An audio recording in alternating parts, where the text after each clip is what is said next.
ಸಂಜೆ ಮುಂದೆ ಎಲ್ಲರೂ ಕೂತ್ಕೊಂಡು ಚಾ ಜೊತೆ ಹಿಂಗೆ ಒಂದಿಷ್ಟು ಅವಲಕ್ಕಿ ಮಾಡ್ಕೊಂಡು ತಿಂತಾ ಇದ್ದರೆ ಆಹಾ ಏನು ರೀ ಮಜ್ವಾಗಿರುತ್ತೆ. ಏನಿದು ಅವಲಕ್ಕಿ ಅಂತೀರಾ? ಇದು ನಾವು ಕರದ ಅವಲಕ್ಕಿ ಅಂತೀವಿ. ಆಮೇಲೆ ಇದಕ್ಕೆ ಪೇಪರ್ ಅವಲಕ್ಕಿನ ಅಂತೀವಿ. ಇದು ಭಾಳ ತೆಳ್ಳಗೆ ಇರಲ್ಲ, ದಪ್ಪನೂ ಇರಲ್ಲ, ಮೀಡಿಯಮ್ನೂ ಇರಲ್ಲ, ಒಂದು ಅಳತಿ ಪೇಪರ್ ಥರನ ಇರುತ್ತೆ. ಇದನ್ನು ಒಂದು ಅರ್ಧ ಗಂಟೆ ಬಿಸಿಲಿಗೆ ಖಡಕ್ ಬಿಸಿಲಿಗೆ ಒಣಗಿಸ್ಕೊಂಡು ಬಿಟ್ರೆ ಭಾಳ ಕ್ರಿಸ್ಪಿ ಆಗ್ತವೆ. ಆಮೇಲೆ ಈ ಥರ ಒಗ್ಗರಣೆ ಕೊಟ್ಕೊಂಡ್ರೆ ಅಗದಿ ಮಸ್ತ್ ಅಂದ್ರೆ ಮಸ್ತ್ ಆಗ್ತವೆ. ಇದು ಹೆಂಗೆ ಮಾಡಿದೆ ಅಂತ ಹೇಳ್ತಾ ಹೋಗ್ತೀನಿ, ಸ್ಕಿಪ್ ಮಾಡಿದೆ ವಿಡಿಯೋನ ನೋಡ್ತಾ ಹೋಗ್ರಿ. ಆಮೇಲೆ ನಮ್ಮ ಚಾನಲ್ಗೆ ಯಾರಾದರೂ ಹೊಸಬ್ರು ಬಂದಿದ್ರೆ ದಯವಿಟ್ಟು ಸಬ್ಸ್ಕ್ರೈಬ್ ಮಾಡ್ಕೊರಿ, ಶೇರ್ ಮಾಡಿ, ಲೈಕ್ ಮಾಡಿ, ಕಮೆಂಟ್ ಮಾಡಿ. ಹಾಗೆ ನನ್ನ ಮುಂಬರೋ ಎಲ್ಲ ವಿಡಿಯೋಸ್ಗೂ ಪ್ರೋತ್ಸಾಹ ಕೊಡ್ರಿ. ನನ್ನ ಕೈ ರುಚಿಲಿ ಇನ್ನೂ ಹೆಚ್ಚು ಹೆಚ್ಚು ಅಡುಗೆನ ನಿಮ್ಗೆ ಪರಿಚಯ ಮಾಡಬೇಕು ಅಂತ ಭಾಳ ಆಸೆ ಐತಿ. ಬರ್ರಿ ಫ್ರೆಂಡ್ಸ್, ನಾನು ವಿಡಿಯೋನ ಸ್ಟಾರ್ಟ್ ಮಾಡ್ತೀನಿ, ನೀವು ಹಂಗೆ ನೋಡ್ತಾ ಹೋಗ್ರಿ. ಇದು ಅವಲಕ್ಕಿ ಐತಲ್ರಿ, ಮಾಡಿಟ್ಕೊಂಡ್ರೆ ಒಂದು ವಾರದವರೆಗೂ ಬಳಸ್ಕೋಬೋದು. ಮತ್ತು ಎರಡೆರಡು ಡಬ್ಬಿ ಒಳಗೆ ಹಾಕ್ಕೋಬೇಕು, ಅಂದ್ರೆ ಕ್ರಿಸ್ಪಿ ಆಗಿರ್ತಾವೆ. ನಾನು ಪೇಪರ್ ಅವಲಕ್ಕಿ ಅರ್ಧ ಕೆಜಿ ತೊಗೊಂಡಿನಿ. ಅದಕ್ಕೆ ಎಷ್ಟು ಮೆಜರ್ಮೆಂಟ್ ಅಂತ ಹೇಳ್ತೀನಿ. ಅರ್ಧ ಕೆಜಿ ಅವಲಕ್ಕಿಗೆ ಶೇಂಗಾ ಸ್ವಲ್ಪ ಜಾಸ್ತಿ ಹಾಕ್ಕೋಬೇಕು. ನಾ 200 ಗ್ರಾಮ್ನಷ್ಟು ತೊಗೊಂಡಿನಿ. 100 ಗ್ರಾಮ್ನಷ್ಟು ಪುಟಾಣಿ ತೊಗೊಂಡಿನಿ. ಪುಟಾಣಿ ಅಂದ್ರೆ ಹುರ್ಗಡ್ಲೆ ಅಂತಿರಲ್ಲ ನೀವು. ಒಂದು ಸಣ್ಣ ಗಿಟ್ಟಿಗೆ ಅಂದ್ರೆ ಕೊಬ್ಬರಿ ಬಟ್ಲ, ಒಣಕೊಬ್ಬರಿ, ಅದನ್ನ ಈ ಥರ ತೆಳ್ಳಗೆ ಉದ್ದಾಗ ಹೆಚ್ಕೊಂಡು ಇಟ್ಕೊಂಡಿನಿ. ಒಂದು ಬಟ್ಲ ಆದ್ರೆ ಸಾಕು. ಒಂದು 2 ಸ್ಪೂನ್ನಷ್ಟು ಬಿಳಿ ಎಳ್ಳು ಅಥವಾ ಕಪ್ಪೆಳ್ಳು, ನಾ ಬಿಳಿ ಎಳ್ಳು ಉಪಯೋಗಿಸ್ತೀನಿ. 2 ಚಮಚದಷ್ಟು ತೊಗೊಂಡಿನಿ. ಒಂದು ಅರ್ಧ ಬಟ್ಲಷ್ಟು ಅಚ್ಕಾರ ಪುಡಿ, ರುಚಿಗೆ ತಕ್ಕಷ್ಟು ಉಪ್ಪು ಮತ್ತು ಸ್ವಲ್ಪ ಕರಿಬೇವು ತೊಗೊಂಡಿನಿ. ಮತ್ತು ಒಂದು ಹಿಡಿಯಷ್ಟು ಬೆಳ್ಳುಳ್ಳಿನ ತೊಗೊಂಡು ಸುಲ್ಕೊಂಡು ಮತ್ತು ಜಜ್ಜಿಟ್ಕೊಂಡಿನಿ. ಇವಕ್ಕೆ ಮೊಸರುಗಾಯಿ ಅಂತೀವಿ, ಅದನ್ನು ಒಂದು 7-8ನಷ್ಟು ತೊಗೊಂಡಿನಿ. ಇದನ್ನು ಹಾಕಿದ್ರೆ ರುಚಿ ಭಾಳ. ಒಂದು ಅಗಲವಾದ ಬುಟ್ಟಿ ತೊಗೊಳ್ರಿ, ಅದಕ್ಕೆ 1 ಕಪ್ನಷ್ಟು ಎಣ್ಣೆ ಹಾಕ್ಕೋರಿ. ಎಣ್ಣೆ ನಿಮ್ಗೆ ಬೇಕಾದಷ್ಟು ಹಾಕ್ಕೋರಿ. ನಾನಂತೂ 1 ಕಪ್ನಷ್ಟು ಹಾಕ್ಕೊಂಡಿನಿ.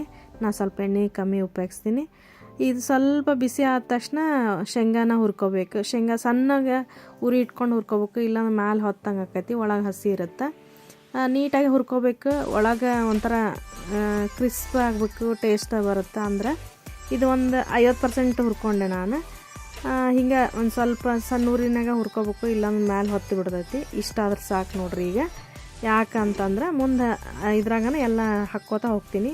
ಈಗ ಮೊಸರುಗಾಯಿ ಹಾಕ್ಕೊಂಡೆ, ಅವು ಸ್ವಲ್ಪ ಅಳ್ಕೋಬೇಕು, ಆ ಥರ ಹುರ್ಕೋಬೇಕು. ಅದೊಂದು 30 ಸೆಕೆಂಡ್ ಆದ ತಕ್ಷಣ ಹುರ್ಗಡ್ಲೆ ಅಥವಾ ಪುಟಾಣಿ ಹಾಕ್ಕೊಂಡೆ, ಅದೊಂದು 30-40 ಸೆಕೆಂಡ್ ಹುರ್ಕೋಬೇಕು. ಹುರ್ಕೊಂಡಾದ್ಮೇಲೆ ಒಣಕೊಬ್ಬರಿ ಇರುತ್ತಲ್ಲ, ನಾ ಸ್ಟೆಪ್ ಬೈ ಸ್ಟೆಪ್ ಹೇಳ್ತಾ ಹೋಗ್ತೀನಿ. ಹಿಂಗೆ ಒಂದು 45 ಸೆಕೆಂಡ್ ಆದಮೇಲೆ ಇದನ್ನು ಕೊಬ್ಬರಿನ ಹಾಕ್ಕೊಂಡು ಈ ಥರ ಹುರ್ಕೊಂಡೆ. ಇಷ್ಟ ಆದ್ರೆ ಸಾಕು. ಅಂದರೆ ಮುಂದೆ ಇನ್ನೂ ಹುರಿತೀನಿ. ಈಗ ಬೆಳ್ಳುಳ್ಳಿ ಹಾಕ್ಕೊಂಡೆ, ಅದನ್ನು ಒಂದು ನಿಮಿಷ ಬಾಡಿಸ್ಕೋಬೇಕು. ಸಣ್ಣ ಊರಿನ ಇರ್ಬೇಕು ರೀ, ಇಲ್ಲಾಂದ್ರೆ ಹೊತ್ತಿ ಬಿಡ್ತೈತಿ. ಈಗ ಕರಿಬೇವು ಹಾಕ್ಕೊಂಡೆ. ಕೊನೆಗೆ ಕರಿಬೇವು ಹಾಕ್ಕೊಂಡು ಸ್ವಲ್ಪ ಕ್ರಿಸ್ಪ್ ಆಗೋವರೆಗೂ ಸ್ವಲ್ಪ ಬಾಡಿಸ್ಕೋಬೇಕು.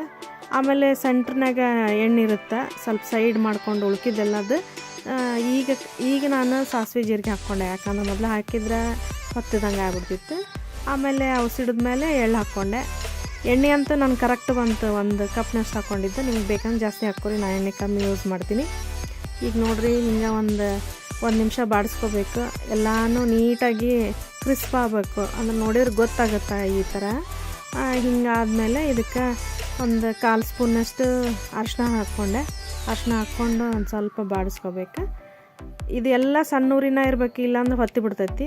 ಕೊನೆಗೆ ಅಚ್ಕಾರ ಪುಡಿ ಹಾಕ್ಕೋಬೇಕು. ಅಚ್ಕಾರ ಪುಡಿ ಹಾಕ್ಕೊಂಡು ಭಾಳ ಹೊತ್ತು ಹುರ್ಕೋಬಾರ್ದು, ಯಾಕಂದ್ರೆ ಒಂಥರ ಘಾಟ್ ಬರುತ್ತೆ, ಆಮೇಲೆ ಹೊತ್ತಿದಂಗೆ ಆಗುತ್ತೆ. ಈಗ ಸ್ಟವ್ ಸಣ್ಣಗೆ ಇರುತ್ತಲ್ಲ, ಆವಾಗ ಒಂದು ಅರ್ಧ ಸ್ಪೂನ್ನಷ್ಟು ಗರಂ ಮಸಾಲ ಹಾಕ್ಕೊಂಡೆ. ಗರಂ ಮಸಾಲ ಅಥವಾ ಸಾಂಬಾರು ಪುಡಿ ಹಾಕ್ಕೋರಿ, ಇದು ಟೇಸ್ಟ್ ಜಾಸ್ತಿ ಕೊಡುತ್ತೆ. ಕೊನೆಗೆ ರುಚಿಗೆ ತಕ್ಕಷ್ಟು ಉಪ್ಪು ಹಾಕ್ಕೋಬೇಕು. ಉಪ್ಪು ನೀವು ನೋಡ್ಕೊಂಡು ಹಾಕ್ಕೋರಿ, ನಾನು ಒಂದು ಅರ್ಧ ಸ್ಪೂನ್ ಹಾಕ್ಕೊಂಡಿನಿ. ಯಾಕಂದ್ರೆ ಅವಲಕ್ಕಿ ಭಾಳ ಉಪ್ಪು ಹಿಡಿಯಂಗಿಲ್ಲ ರೀ. ಈ ಥರ ಆಯ್ತು ನೋಡ್ರಿ, ಎಲ್ಲ ರೆಡಿ ಆಯ್ತು. ಈಗ ರೆಡಿ ಆದ ತಕ್ಷಣ ಅವಲಕ್ಕಿ ಇರ್ತಾವಲ್ಲ, ಒಣಗಿಸ್ಕೊಂಡು ಇಟ್ಕೊಂಡಿದ್ದೆ. ನಾನು ಮೊದಲೇ ಹೇಳಿದ್ನಲ್ಲ, ಬಿಸಿಲಿಗೆ ಒಣಗಿಸ್ಕೊಂಡು ಇಟ್ಕೊಂಡಿದ್ದೆ. ಇವು ನೋಡ್ರಿ ಒಂದು ಅರ್ಧ ಕೆಜಿ ಅಷ್ಟು ಅದಾವು. ಇವನ್ನ ಆಗೋ ತಕ್ಷಣ ಹಾಕಿ ಸ್ವಲ್ಪ ಕೈ ಆಡಿಸ್ಕೋಬೇಕು. ಹಾಕಿದ ತಕ್ಷಣ ಕೈ ಆಡಿಸಿದ್ರೆ ಸ್ವಲ್ಪ ಮೆತ್ತಗೆ ಅನಿಸ್ತಾವೆ. ಆಮೇಲೆ ತಣ್ಣಗಾದಂಗೆಲ್ಲ ಕ್ರಿಸ್ಪಾಗೇ ಇರ್ತಾವೆ. ಇಲ್ಲಾಂದ್ರೆ ಮೆತ್ತಗೆ ಒಂಥರ ಏನೋ ಟೇಸ್ಟ್ ಚೇಂಜ್ ಆಗುತ್ತದೆ. ಆಗ ನೀಟಾಗಿ ಕೈ ಆಡಿಸ್ಕೋಬೇಕು. ಸ್ವಲ್ಪ ಕೈಯಿಂದನೇ ಕೈ ಆಡಿಸ್ಬೇಕಿದ್ನ. ಕೊನೆಗೆ ಒಂದು ಅರ್ಧ ಸ್ಪೂನು ಅಥವಾ 1 ಸ್ಪೂನ್ನಷ್ಟು ನಾನು ಸಕ್ಕರೆ ಪುಡಿ ಹಾಕ್ಕೊಂಡೆ. 1 ಸ್ಪೂನ್ನಷ್ಟು ಪುಟಾಣಿ ಹಿಟ್ಟಿನ ಪುಡಿ ಹಾಕ್ಕೊಂಡೆ, ಹುರ್ಗಡ್ಲೆ ಪುಡಿ ಅಂತಾರಲ್ಲ, ಅದನ್ನ ಹಾಕ್ಕೊಂಡು ಸ್ವಲ್ಪ ನೀಟಾಗಿ ಕೈಲೇ ಕಾಯಿಸ್ಕೋಬೇಕು. ಕೈಲೇ ಕಾಯಿಸಿದ್ರೆ ಎಲ್ಲದಕ್ಕೂ ಹೊಂದ್ಕೋತೈತಿ. ಈಗ ಒಂದು 10 ನಿಮಿಷ ಬಿಟ್ರೆ ಮತ್ತೊಂದು ಸ್ವಲ್ಪ ಹೊತ್ತಾದಮೇಲೆ ಕರೆಕ್ಟ್ ಕಲರ್ ಬರುತ್ತೆ, ಭಾಳ ಚಂದ ಕಲರ್ ಬರುತ್ತೆ. ನೋಡಿರಿ ನಮ್ಮ ಅವಲಕ್ಕಿ ರೆಡಿ ಆಯ್ತು. ನೀವು ಟ್ರೈ ಮಾಡಿರಿ. ಹಂಗೆ ಮತ್ತೊಮ್ಮೆ ಹೇಳ್ತೀನಿ, ನನ್ನ ಚಾನಲ್ಗೆ ಸಬ್ಸ್ಕ್ರೈಬ್ ಮಾಡಿರಿ, ಶೇರ್ ಮಾಡಿ, ಲೈಕ್ ಮಾಡಿ, ಕಮೆಂಟ್ ಮಾಡಿ. ವೀಕ್ಷಣೆ ಮಾಡಿದ ಎಲ್ಲರಿಗೂ ಧನ್ಯವಾದಗಳು. ನಮ್ಮ ಅವಲಕ್ಕಿ ತಗೊಳ್ರಿ ಹೆಂಗಿದೆ ಅಂತ ಕಮೆಂಟ್ ಸೆಕ್ಷನ್ನಲ್ಲಿ ನಂಗೆ ತಿಳಿಸ್ರಿ. ಧನ್ಯವಾದಗಳು.